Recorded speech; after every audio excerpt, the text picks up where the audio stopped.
చిన్న దెయ్యం కథ. అర్ధరాత్రి బస్సు. రవి అనే యువకుడు ఉద్యోగం ముగించుకొని అర్ధరాత్రి తన ఊరికి వెళ్లేందుకు చివరి బస్సు ఎక్కాడు. బస్సులో డ్రైవర్, కండక్టర్ ఇంకా తెల్ల చీర కట్టుకున్న ఓ మహిళ మాత్రమే ఉన్నారు. కొంతసేపటికి కండక్టర్ టికెట్ అడగడానికి వెళ్ళాడు. ఆ మహిళ డబ్బు ఇవ్వకుండా కిటికీ బయటకే చూస్తూ ఉంది. అమ్మా, టికెట్ అని 2 సార్లు పిలిచినా స్పందన లేదు. రవి ఆసక్తిగా ఆమె వైపు చూశాడు. ఒక్కసారిగా ఆమె తలను నెమ్మదిగా 180 డిగ్రీలు తిప్పి అతని వైపు చూసింది.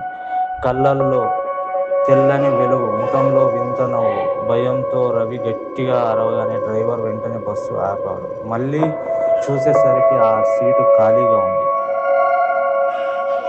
డ్రైవర్ నెమ్మదిగా చెప్పాడు, 3 సంవత్సరాల క్రితం ఇదే రోడ్డుపై ఒక మహిళ ప్రమాదంలో చనిపోయింది. అప్పటి నుంచి ప్రతి అర్ధరాత్రి ఈ చివరి బస్సులో ఎక్కుతుందని అంటారు.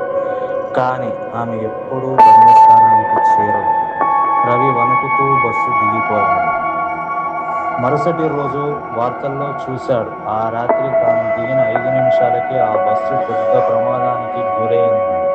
అప్పుడు రవికి అర్థమైంది, ఆ దయ్యం తనను భయపెట్టలేదు, తన ప్రాణాలు కాపాడింది.